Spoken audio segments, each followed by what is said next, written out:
point should Americans at home start preparing themselves for these impacts? Look, we're hoping that it doesn't get to that.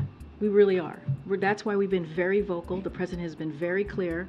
That's why he had this meeting on Tuesday, to be straightforward and frank. You know, this president is not afraid to be really honest, and that's why he went to New York to speak directly to the American people, to let them know what's at stake. So, look, we hope that this is not going to happen. We hope that the speaker agrees with the other three leaders in Congress and take default off the table. Oh, right. The president has said that he's likely going on this foreign trip, but it's a possibility he would stay behind. What would trigger that decision for him? What I can say right now, Arlette, is that he's expecting to go. I can say that for sure in this moment, that he's expecting to go. If I could on Title 42 really quickly, you know, the president's answered questions about Title 42, but Have you lost your damn mind? we haven't seen him hold a formal event to talk about this. He had that meeting yesterday with Blinken and Austin Mayorkas, which was behind closed doors. Why not have the president out there speaking about Title 42 and the expectations that people should have around it? So the president took more than 40 questions this week alone. Well, no. But he took your questions twice this week and answered many of those questions on Title 42.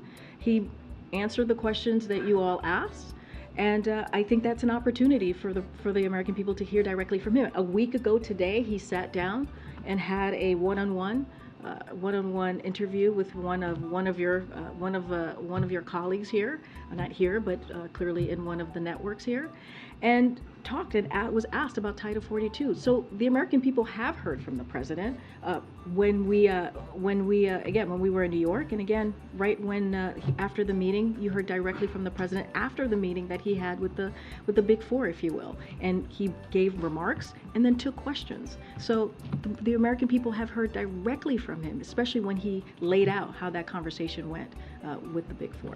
Go ahead, Joey. Thanks, Karine. You described the discussions this week between White House officials and congressional staff as productive. What from those talks do you believe is pointing to the signs of progress? I'm not going to get into details of private conversations. What I can say is from just a little bit of what I can give you is that it's been productive. It's been continuing since the Big Four met on Tuesday. They're going to meet today. They're going to meet over the weekend, and I think that should kind of tell you that the conversations are going in the right direction. I just don't have more to share about the private details of the meeting. Come on, man. House open to spending caps on future discretionary spending as a way to perhaps appeal to Republicans who have been demanding cuts in a package? Appreciate the question. I'm just not going to negotiate from here. Do you think that right now we're closer to some sort of agreement than we were at the beginning of the week? I'm just not going to get into negotiations from here. Thank you, Karine. The president said that he would stay in town until this gets finished, and you said today that he is expected to leave for Japan on Wednesday morning. So does that mean you are confident that this is going to get done before Wednesday morning? We're confident that the conversations, at least as it relates to the budget and the economy, as we said, we have to get back to regular order and have those conversations. And the president has said he's willing to negotiate and happy to debate about his budget versus Republicans' budget. Remember, his budget is going to cut the deficit by $3 trillion over 10 years, and it's going to invest in America, which is what the president truly cares about, and we've seen him do the last 2 years. So, look, where he's expected to go, we're going to continue to have conversations. He's going to continue to tell Congress to do their job. It's their constitutional duty to deal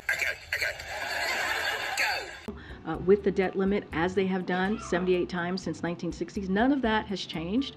And so, again, expected to go, and I'll leave it there. Has the marker for whether he will stay in town changed? Because initially he said, until this gets finished. Now it sounds like you're saying, as long as there's progress being made. No, I'm not. No, that's not what I'm saying. I'm saying that I spoke to the president about this. He wanted all of you to know that he is expecting to go. That's where I will leave it. I'm not going to go into private discussions. I'm not going to go into negotiations. I'm not going to do that from here. What I can say is that the president, from him, and wants all of you to understand and know, and wants me to communicate that he's expecting to go next Wednesday. on Title 42. You said that the American people have heard directly from the president. Why haven't migrants heard a message from the president or the vice president, either of them explaining the new rules or reiterating, you know, what the secretary said yesterday, not to come here if you're not going to qualify for asylum? Where are they in terms of communicating with the people who are trying to come in? I think hearing from Secretary Mayorkas is a powerful messenger. He was at the border. He was here for more than 50 minutes taking all of your questions. He's been on TV doing kind of a Ron Robin today and other days as well this week. And he's been very clear what the message is to migrants who are coming. Look, our message has been very clear for the past couple of weeks, especially as we've been putting this plan together, really for the past 2 years, which is we got a robust plan in place to humanely manage the border through enforcement, deterrence, and diplomacy. We've been very clear. We want a system that's humane, that's orderly. That's what the president said on the first day that he walked into this administration, putting forth a piece of legislation that is comprehensive. Remember, this is a problem that is decades long. Secretary Mayorkas said the last time that we have changed a law or we've seen laws change around this issue was back in the 90s. It is more than time to address this issue. The president is using the tools that he has in front of him to deal with this issue, and so he'll continue to do that. But we have to have Congress acting. And I think the president speaking very loud and clear this week, or taking questions from all of you, and also doing an interview and answering a question about Title 42 and immigration, how we're moving forward, I think is also important. Thank you.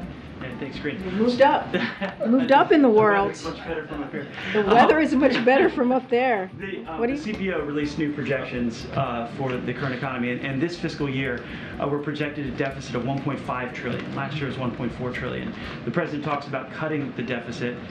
What happened?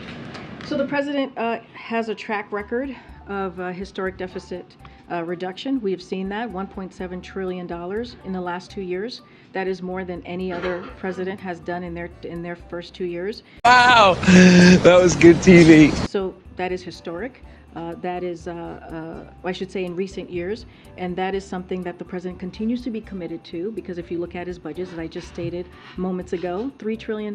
That's what he said he's going to cut the budget in the next 10 years, so he is committed to that. And if you look at the Inflation Reduction Act, if you look at other pieces of legislation, it actually helps to cut the deficit. So the president is committed. And if you, just to do a little deep dive on the budget, it cuts $200 billion in spending by strengthening Medicare's power to negotiate for lower prescription drug prices. It cuts $30 billion in spending on tax subsidies on big oil companies. It reduces the deficit by $100 billion by fully funding the IRS, so there are enough agents to thoroughly look at the taxes of billionaires and others. Reduces the deficit by more than $1 trillion by making billionaires and wealthiest pay their fair share. That's what we've put forward. The Republicans in the House put something very different, the complete opposite, that's going to hurt American families by cutting veteran care, by cutting health care, and also making sure that law enforcement as well is cut. And so that's what they put forward, and this is the conversation that is happening right now with the staff members. Oh! Ew! Dude! What the fuck?